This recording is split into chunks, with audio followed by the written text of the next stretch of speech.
For nearly 3 years, one question haunted a small college town, 4 grieving families, and millions of strangers who followed this case from their living rooms.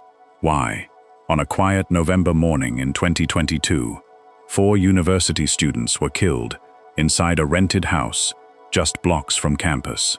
There was no forced entry, no obvious motive, no warning. What followed was one of the most closely watched criminal investigations in recent American history. A case built on cell phone pings, a single knife sheath, and a strand of DNA that would take a family's own trash to crack open. For over 2 years, the man accused of these murders said nothing. He fought the charges, he denied guilt, and then, in the summer of 2025, in a quiet Idaho courtroom, he finally answered a question a judge asked him directly. This is the story of how investigators built that case, and how it ended. In the early hours of November 13, 2022, 4 students at the University of Idaho were found dead inside a house on King Road in Moscow, Idaho, a small, close-knit college town of roughly 25,000 people, the kind of place where residents often said they never bothered locking their doors. That sense of safety collapsed almost overnight. Local police, unaccustomed to handling a homicide of this scale, initially struggled to identify a suspect. Rumors filled the vacuum left by limited official information. Students left campus in fear. National media outlets descended on Moscow, and true crime communities online began building their own theories, some helpful, many not. The case would go on to capture international attention, not only because of the brutality of the crime, but because of how it was ultimately solved, through a combination of forensic genealogy, cell phone geolocation, and traditional police work, converging on a criminology PhD student studying at a university just 8 miles away. Before we go further, a quick note. If you find this kind of careful, fact-based reporting valuable, take a moment to like this video and subscribe. It helps this channel keep producing well-researched documentaries like this one, instead of speculation-driven content. Now, let's talk about who these 4 students actually were. Before this case became headlines, court filings, and forensic reports, 4 young people were simply living their lives in the final stretch of a college semester. Kaylee Goncalves was 21 years old, a senior at the University of Idaho, studying general studies with a focus in marketing. Friends and family described her as fiercely loyal and full of energy, someone who lit up a room. She had already made plans for life after graduation, including a trip to Europe with friends. Kaylee and her roommate Madison Mogan had been inseparable since childhood, having grown up together and stayed close through college. Madison "Maddie" Mogan was also 21, a marketing student, and Kaylee's best friend since 6th grade. Those who knew her described someone warm and vivacious, deeply loved by her friend group, and known for showing up for the people she cared about. In victim impact statements later given in court, her family remembered her as kind, caring, and full of promise. Zana Kernodle was 20 years old, a junior studying marketing. She was known for her warmth and her close bond with her sorority sisters. Zana had been in a relationship with Ethan Chapin, and the two were, by all accounts, inseparable in the months before their deaths. Ethan Chapin was 20 years old, a member of a fraternity on campus, and Zana's boyfriend. He had an identical twin brother and a large, close family, and friends remembered him for his easygoing humor and warmth. He was staying the night at the King Road house with Zana when he was killed. 2 other roommates who lived in the house survived that night. Their identities and experiences have since become part of the public record through court testimony, and we will discuss what they witnessed in the sections ahead. But out of respect for their ongoing privacy, we will focus only on what has been confirmed through official statements and court proceedings. These 4 students were, by every account available to us, simply living ordinary lives in their final year, or years, of college. What happened to them in the early hours of November 13 would change the town of Moscow, the University of Idaho, and true crime coverage in America for years to come. According to police reports and the probable cause affidavit later unsealed in the case, the evening began separately for the 4 victims. On the night of Saturday, November 12, Kaylee Goncalves and Madison Mogan went out in downtown Moscow. Surveillance footage later reviewed by investigators showed the two walking together that night. Meanwhile, Ethan Chapin attended a family event with his sister before heading to his fraternity house, where he spent time with his girlfriend, Zana Kernodle. 2 other roommates at the King Road house also went out separately that evening.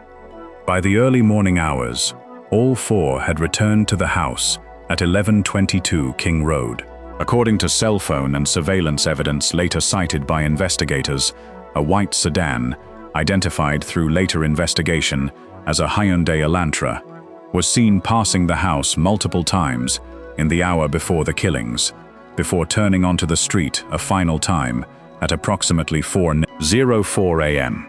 Investigators have stated that the killings are believed to have occurred sometime between roughly 4 o'clock and 4:25 a.m. One surviving roommate told police she woke during the night and saw a masked figure, dressed in black, walking through the house toward an exterior door. She described him as at least 5 feet 10 inches tall, of an athletic build, with what she described as bushy eyebrows. According to the same reports, she said she froze and locked herself in her room and did not call 911 immediately, later telling police she believed she may have witnessed something without fully processing what she'd seen. The 4 victims were not discovered until later that day, when friends grew concerned after repeated attempts to reach them went unanswered. Police were called to the house just before noon. Investigators would later determine, through cell phone records, that the suspect's phone had lost connection to the network at 2:47 a.m. and did not reconnect until 4:48 a.m., a gap authorities described as consistent with an attempt to avoid being tracked during the window of the murders. When the phone reconnected, records placed it on a highway south of Moscow, heading back toward Pullman, Washington. Records further showed the same phone returning to the area near the King Road house between 9:12 and 9:21 that same morning, several hours after the killings. No sexual assault was reported in connection with the case, according to police statements.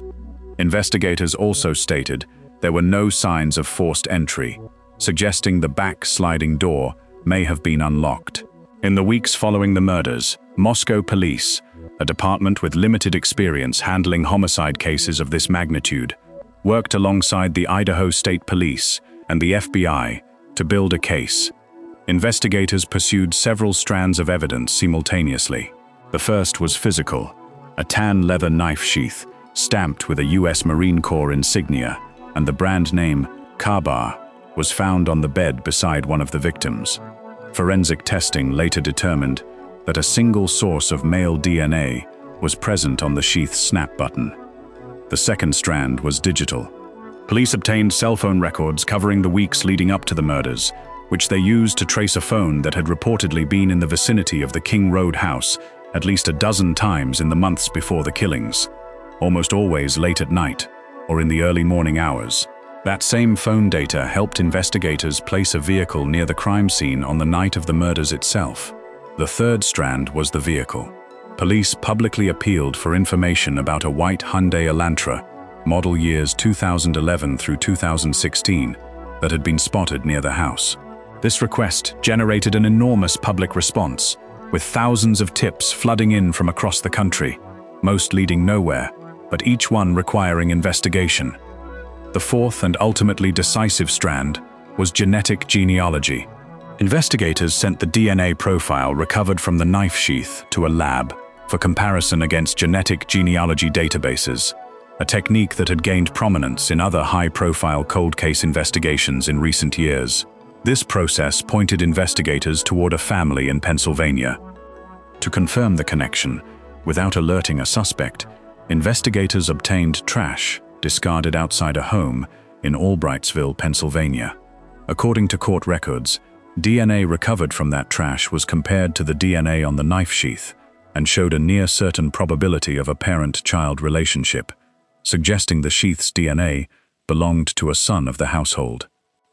That household belonged to the family of Bryan Kohberger. Separately, a Washington State University police officer had already flagged a white Hyundai Elantra registered to a graduate student on campus, after departments in the region were asked to watch for vehicles matching that description. When investigators compared Kohberger's driver's license photo to descriptions provided by the surviving roommate, they noted a resemblance consistent with her account. By combining the DNA familial match, the cell phone data, and the vehicle registration, investigators built a probable cause case they believed was strong enough to support an arrest. Bryan Christopher Kohberger was 28 years old at the time of his arrest. He had grown up in Pennsylvania and, according to public records and reporting, had studied psychology as an undergraduate before pursuing a graduate degree in criminal justice. At the time of the murders, Kohberger was a PhD student in the criminology program at Washington State University in Pullman, a city located roughly 8 miles from Moscow, Idaho, just across the state line. Reporting has noted that Kohberger had, in the past, applied for an internship with a local police department, writing in his application about an interest in helping smaller law enforcement agencies better collect and analyze data, a detail that drew significant public attention once it became known, though it was not, on its own, evidence of guilt. Court filings indicate investigators found no confirmed link between Kohberger and the victims prior to the murders. Despite extensive investigation, including a review of social media activity, authorities have publicly stated they found no evidence that he had followed the victims online or had any prior relationship with them. This absence of an established connection remains one of the most unsettling elements of the case, and it's a point we'll return to later. What ultimately drew investigators to Kohberger was not a personal connection to the victims, but the convergence of forensic and digital evidence. The DNA familial match traced through his family's trash, the white Hyundai Elantra registered in his name, and cell phone data that placed a phone matching his usage patterns in the vicinity of the crime scene on multiple occasions, including the night of the murders. We're about halfway through this case now, and if you've found this breakdown helpful so far, this is a good moment to hit subscribe. This channel is committed to covering cases like this one carefully, using verified court documents and reporting rather than speculation. Now, let's look at how police actually made the arrest. By late December 2022, nearly 7 weeks after the murders, investigators had assembled enough evidence to act. According to reporting, based on law enforcement statements, Kohberger had traveled from Washington to his family's home in Pennsylvania for the winter holiday break, driving cross-country with his father.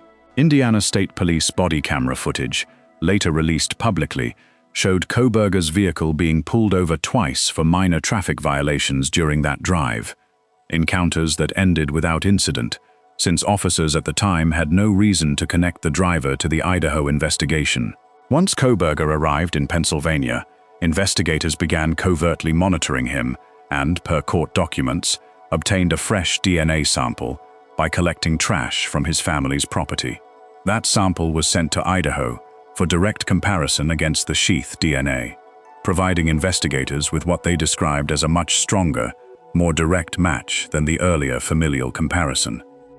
In the early morning hours of December 30th, 2022, a tactical team from the FBI and Pennsylvania State Police arrested Kohberger at his parents' home in Albrightsville. He was taken into custody without incident and charged with 4 counts of first-degree murder and 1 count of burglary. Kohberger waived extradition and was returned to Idaho in early January 2023. At his arraignment several months later, he stood silent when asked to enter a plea, prompting the judge to formally enter a not guilty plea on his behalf. A grand jury subsequently indicted him on the same charges in May 2023. For more than 2 years afterward, Kohberger's defense team pursued a vigorous legal battle. Attorneys challenged the grand jury indictment, sought to have key evidence excluded, and at one point suggested in court filings that Kohberger had simply been out for one of his regular solo late-night drives at the time of the murders, an explanation prosecutors disputed. The case appeared headed toward a high-profile trial, with jury selection set to begin in August 2025. That trial never happened. On July 2, 2025, just weeks before opening statements were scheduled to begin, Kohberger appeared before Judge Stephen Hippler in Boise and changed his plea. Under a negotiated agreement with prosecutors, he pleaded guilty to all 4 counts of first-degree murder and 1 count of burglary, in exchange for prosecutors withdrawing their pursuit of the death penalty. As part of the deal, Kohberger also waived his right to appeal. During the hearing, the judge asked Kohberger directly whether he had killed each of the 4 victims deliberately and with premeditation. Kohberger answered yes to each name read aloud in the courtroom. He confirmed under oath that he understood the plea agreement, that no one had coerced him into pleading guilty, and that he was doing so because he was, in fact, guilty. It's worth being precise about what a guilty plea legally represents. It is a formal admission, made under oath, that the defendant committed the specific acts described in the charges. It does not require the prosecution to present its evidence at trial, and in this case, it did not require Kohberger to explain why he committed the crimes. His defense team did not request, and prosecutors did not require, what's known as a factual allocution, meaning Kohberger was never legally compelled to describe his reasoning or state a motive. The reaction from the victims' families was not unified. Some family members expressed support for the plea agreement, viewing it as a way to secure a guaranteed conviction without the emotional toll and uncertainty of a trial. Others, including members of Bryan Kohberger's family, publicly voiced frustration, saying they felt the state had moved too quickly and had denied them the chance to see the case argued in full before a jury. On July 23, 2025, Kohberger returned to court for sentencing. Judge Hippler handed down 4 consecutive life sentences without the possibility of parole, 1 for each murder count, along with an additional maximum sentence on the burglary charge. The judge stated plainly that Kohberger's motive might never be known, and that even if it were, no explanation could ever make sense of what he had done. At the hearing, several family members and both surviving roommates addressed Kohberger directly. One of them described the lasting psychological toll of that night, saying the experience had left her struggling to trust her surroundings and unable to sleep without fear. Kohberger reportedly showed little visible reaction throughout the proceedings and did not offer any statement explaining his actions. Even with a confirmed conviction and a completed sentencing, several significant questions remain publicly unresolved, and it's important to be honest about that, rather than filling those gaps with speculation. The most significant unanswered question is motive. Investigators have stated they found no confirmed prior connection between Kohberger and any of the 4 victims, and no evidence that he had contacted or followed them online. Because the case ended in a plea deal rather than a trial, prosecutors were never required to present a theory of motive in open court, and Kohberger has offered no public explanation. The murder weapon has also never been recovered. Investigators believe a fixed-blade knife was used, based on the wounds and the sheath found at the scene, but the knife itself has not been confirmed as found, according to public reporting. Questions also remain about why 2 roommates in the house were not harmed. One has publicly described seeing a masked intruder that night. The other has not spoken in as much detail. Law enforcement officials have said they don't know for certain why the attack ended when it did, offering only that possible fatigue or a sense of urgency may have played a role. An unconfirmed theory, not an established fact. Finally, because the case resolved through a plea agreement, rather than a full public trial, a substantial amount of investigative material remains under seal or has only been released in heavily redacted form. Law enforcement has indicated that further documents will be released over time, which may eventually shed additional light on parts of the case that remain unclear today. Until then, it's important to treat any claims not grounded in official court filings or verified reporting with appropriate skepticism. The ripple effects of this case extended far beyond the courtroom. For the victims' families, the past several years have meant navigating public grief under a level of scrutiny few people ever experience. Victim impact statements read in front of television cameras, years of pre-trial hearings, and a plea agreement that some welcomed and others felt robbed by. Family members have spoken about the difficulty of grieving while a case remained legally unresolved, and about the added pain of disagreeing publicly with one another over how justice should look. For the University of Idaho and the town of Moscow, the murders reshaped daily life, at least for a time. Students described a period of genuine fear following the killings, when the absence of a named suspect left an entire community on edge. Enrollment and campus safety became subjects of public conversation, and the university faced scrutiny over its communication with students in the days following the murders. The house on King Road itself became a focal point of both grief and controversy. It was eventually demolished, at the request of the victims' families, in an effort to prevent it from becoming a site of morbid curiosity. More broadly, this case became a case study in how true crime is consumed and discussed in the modern era. Amateur online sleuths speculated about innocent people who had no connection to the crime, some of whom faced real-world harassment as a result. It also renewed conversations about off-campus student housing safety, the responsibilities of small-town police departments handling major investigations, and the ethics of media coverage during an active homicide case. For many, the case has also become a reference point in conversations about the limits of the justice system itself, specifically, whether a plea deal that removes the possibility of a public trial can still deliver something that feels like accountability to grieving families, even when it guarantees a conviction. Before we close things out, if this kind of measured, well-sourced true crime coverage is something you want more of, subscribing genuinely helps this channel keep making it. Now, a final word on where this case leaves us. Bryan Kohberger will spend the remainder of his life in prison, having formally admitted, under oath, to the murders of Kaylee Goncalves, Madison Mogen, Xana Kernodle, and Ethan Chapin. For the families who spent nearly 3 years attending hearings, giving statements, and waiting for resolution, that admission, however incomplete an explanation it offers, brought the legal case to its conclusion. But a guilty plea is not the same as a full account. The families and the public may never know why these 4 young people were targeted, or what happened in the mind of the man responsible. That absence of explanation is, in its own way, one of the most difficult parts of this case to sit with. What this investigation does demonstrate clearly is the power of patient, methodical evidence gathering. DNA analysis, cell phone geolocation, and traditional detective work, carried out over weeks by investigators working an unfamiliar and high-pressure case. It stands as a reminder that even in an era saturated with online speculation and rushed judgment, cases are ultimately built and resolved through evidence, not theories. More than anything, this case is a reminder to remember who was lost.